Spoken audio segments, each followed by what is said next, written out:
Afternoon, everybody. A couple of days before Christmas. Have you got your shopping finished? No more time to order online. It's not going to get there, I don't think. Sorry for the bad news. So I saw Andrew Scheer did an interview with the CBC, and he talks about the Huawei 5G stuff. He touches on the Canadian citizens who've been arrested by China in retaliation for Canada arresting the Huawei CEO. And all this is kind of news I haven't really been touching because it's been so busy. There's been so much stuff that I wanted to get through. So I apologize for not touching on that, but I'm not going to get really in depth with it. I just think that it's good to be all on the same page. Everybody know what's happened. Canada arrested and has an extradition agreement with the United States. They arrested the Huawei CEO, and I believe the U.S. wants them. And Canada has, since that arrest, started talking about rule of law like it is going out of style. Freeland says it. Trudeau says it. Maybe I'll do a video cut together of just them saying rule of law, because there was a statement Freeland just put out that said rule of law 3 times. Like, they cut the statement on the news part, or the news report I was watching, into 3 different screens, because rule of law was on each one of the screens. In Canada, we believe in rule of law. The rule of law is such that the rule of law must be followed. It's some word salad like that. But they are just hammering this rule of law stuff. So it tells me that rule of law means absolutely nothing. So it was interesting to me. Mr. Scheer, this interview it's not the full interview. We're just going to look at a bit of it. And he speaks mostly about China, a lot about China.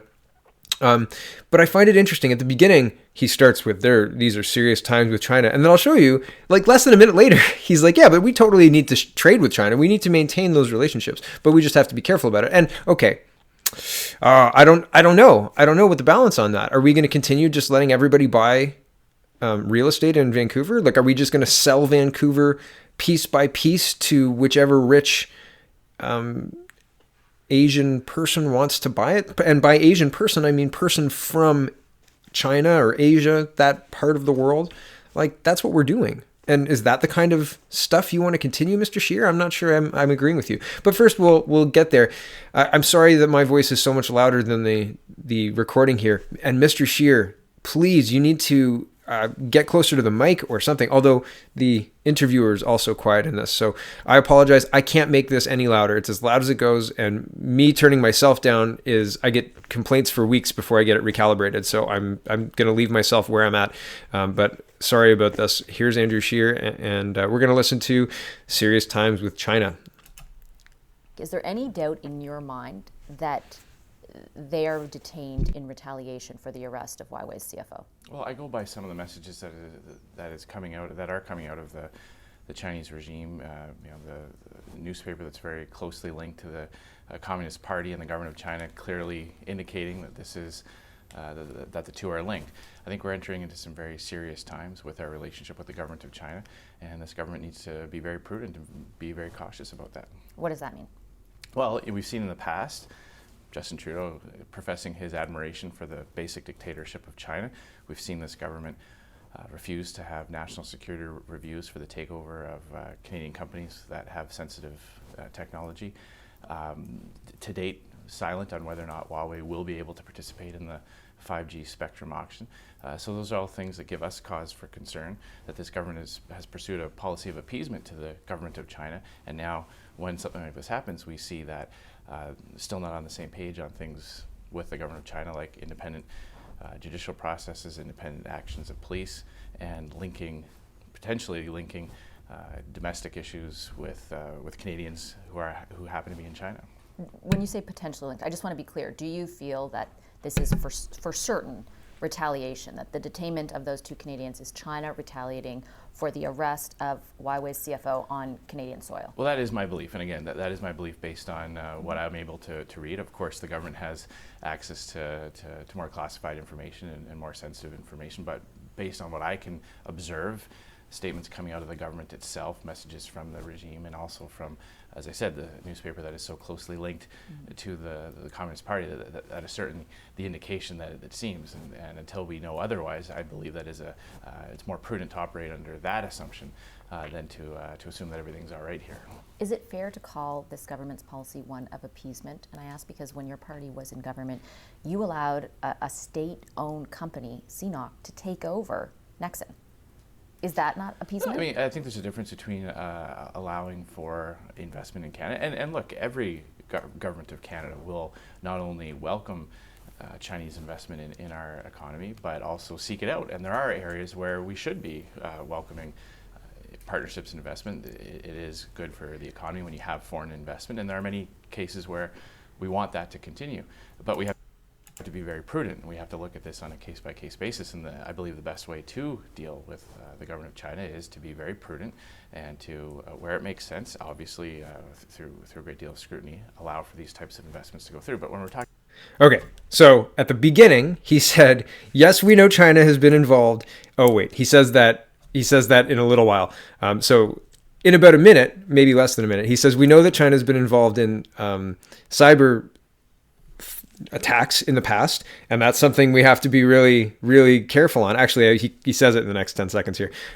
But at the beginning, he says these are serious times with China, and that Justin Trudeau admires China's dictatorship, and Trudeau government has taken an appeasement tact with China, meaning we've given them what they want, and now that we've had to do something because of the extradition order between the United States and Canada, we arrested the Huawei CEO, and China's not happy about that, right? So they, in retaliation, according to Mr. Scheer, he said that's his strong belief that in retaliation for us arresting the Huawei exec, they have arrested Canadian citizens, and maybe more than what is being reported as well, I've heard, but that's rumor at this point. So it's interesting then that less than 2 minutes later, he's saying, yeah, we should still continue to trade with China. I'm not closing the door on China. So what is that saying? Like, what does that mean? I think that position needs clarification. Let's listen now to hear him say that we know that China has been involved in cyber attacks in the past. And he says very shortly that we have to say no to Huawei specifically being involved in the 5G bidding due to the security concerns that other people are bringing up. So on one hand, I like that he's standing strong. Like, Huawei is the tech arm of the Chinese government, right? Like, just like Google is the tech arm of the Democrat government, if you will, the Democrat machine, I suppose. I suppose you could disagree with me on that, but everything I've seen, I don't know. So let's hear him. Talking about sensitive technology, satellite technology, things that are used for telecommunications. We know that the government in China has been involved in cyber attacks before. That was part of some of the agreements that we've had to have with them that they would stop that type of thing. So we do need a much more prudent approach. Why the laughter? If we're talking about sensitive information, if we're talking about Canadians' private data, if we're talking about China harvesting this, and us knowing, us being the Canadian government, us being the people in charge, or our allies, and the United States have banned Huawei phones because of security risks, why the laughter when we're talking about something so serious, Mr. Scheer? I don't understand. It's not who everybody knows, because clearly everybody doesn't know. People would be angry, right? People would be really upset to know that they've been having their data harvested because the hardware is corrupted to a degree where the Chinese can just take whatever data they want, sent in whichever package they want at whatever time they want. Because that's the nature of a hardware exploit, right? They can do whatever they want. It doesn't matter what the operating system is, right? So it's frustrating when politicians, either through lack of knowledge or perceived lack of public knowledge, downplay something that is so serious. I mean, that in and of itself should be bringing down Trudeau's government. Like, this is a betrayal of Canadians' rights to privacy on a level that not seen, and it's frustrating. So, okay, I want to show you some Energy East stuff, and they talk about Quebec. There's a good back and forth here, so I'm going to let it play, I think, and he talks about specifically repealing Bill C-69, special liaison to First Nations to get pipelines built. But I think this is the first time that he's talked about repealing Bill C-69. I could be wrong about that, but I'm not sure. Here we go. At Energy East, because you've talked a lot about it lately, and in the face of your calls for ending imports of Saudi oil. How would you get Energy East through Quebec? Well, I mean, when you look at the polls in Quebec show that Quebecers would prefer to have their energy from Western Canada. A great deal of the oil that's used in Quebec comes from other countries, primarily the United States, and and 37% from the United States. Algeria and Venezuela, Angola, and some from Saudi Arabia. Some of the markets in eastern Canada are filled with Saudi oil. And regardless if it's Saudi oil or Algerian oil or even American oil, why are we importing oil and energy from other countries when we could be self-sufficient? And I think when that case is made to the people of Quebec, that they will accept that. There are lots of pipelines throughout eastern Canada, throughout Quebec, throughout Ontario. This is something that has been, pipelines have been built for generations. There are pipelines through BC, though. Yes, there are. And you don't see the government changing its mind there. I understand that the NDP government in British Columbia is very much opposed to this type of expansion and growth. And as a result, you see what's happened to TMX. Well, there's a reason why we have federal jurisdiction, and when things are deemed to be in the national interest, then that's why we have a federal government, to make sure that not one particular province has the ability to block projects that are good for the entire country. There's so many jobs in Ontario, in Quebec, manufacturing heavy equipment for the energy sector, many jobs in Toronto and Montreal, the financial services sector, that are based on our energy, our ability to exploit our natural resources and get them to the world. It's many public sector pension plans are invested in our Canadian energy sector. This is so important for our entire economy as a whole, and that's why there has been that separation of powers in the past. But when you have Premier Okay, I wanted to make a point here that he made a really good case there, and he made it a really human case. So I appreciate that, because it's not easy to connect something that's politically kind of toxic, maybe, and to everyday lives. So Energy East is seen as a job creator, is seen as a positive, and he's saying that he's willing to use the power of the government to push it through. He would overrule BC's protest. Well, not the protest, but he would overrule BC's ability to stop this pipeline, is essentially what he's saying there.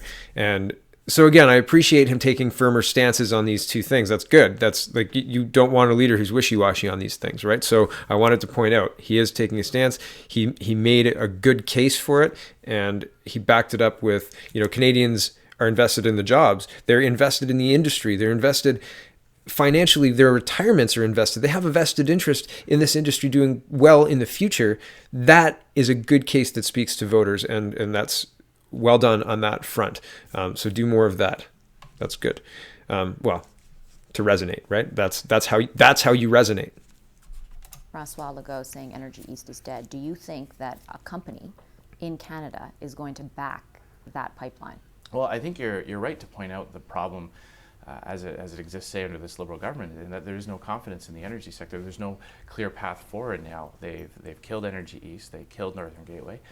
And now we don't know where Trans Mountain will be headed. It's been almost a year since the government bought it with Canadian. But I'm actually referring just to what's been said in Quebec by the Premier of Quebec, who said that project is dead. There is no social acceptability for oil.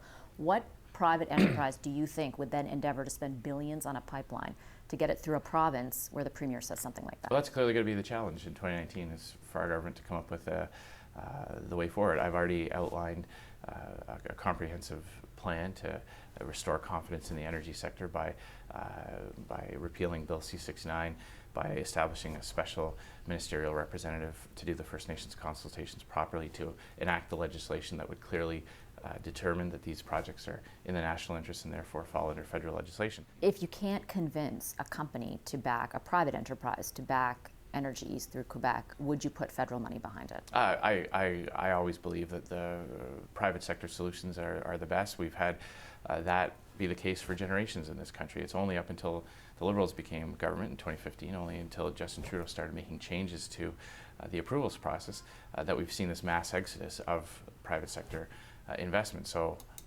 my preferred option will always be to restore the conditions so that the private sector investors do what they've always done, and that is assume the risk, build the pipelines, share the benefits are shared by all Canadians. That's the preferred option. If that risk. Okay, and I'll leave it there because she's just batting it around. But I misspoke earlier. I said I think this is the first time. The reason I showed that part of the clip actually was to show that he was said unequivocally that he would be repealing Bill C-69. He's been very critical of it. I didn't realize that it was already revealed as one of the tenets of his plan. So yes, he's been outwardly very, very critical of Bill C-69, but I didn't realize that he had officially said Bill C-69 will be repealed under the government. What he's saying here is essentially we'll return to the Harper years of being able to build pipelines and get out of the way of the energy industry. And he spoke about appointing the First Nations representative to make sure that the pipeline falls under federal jurisdiction rather than provincial. And I'm going to be honest, I don't know how that works, and I don't know if Mr. Harper had that.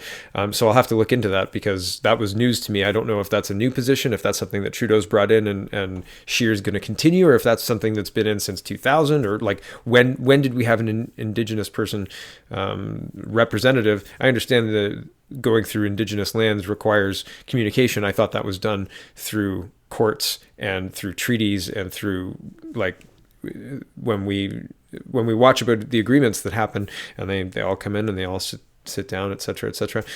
So I'm ignorant to the finer points of how all that works. So I don't want to comment on one way or the other. So if he's continuing the Harper years of building, then that's a positive thing. And as I've said, nobody can question their record on getting pipelines built. They certainly got oil to market. This was interesting. I talk about, this is a couple of days before Christmas, and this was released this morning. And it says, RCMP look at lifting ban on recruits with criminal records to help rebuild depleted ranks. And here's the CBC article. Credit checks, aptitude tests also on the chopping block as force deals with staffing crunch. So don't worry about being smart or, spending money in a good way. We still want you, criminal, I suppose. So the article is there. And finally, this universal basic income has been batted around a lot. Brian Lilly's tweeting about it. He says, how do you feel about going to work each day so the government can pay other people to sit at home? Seems Justin Trudeau wants to bring the idea of guaranteed annual income to the national stage. Read and retweet if you don't like this, and I don't like this.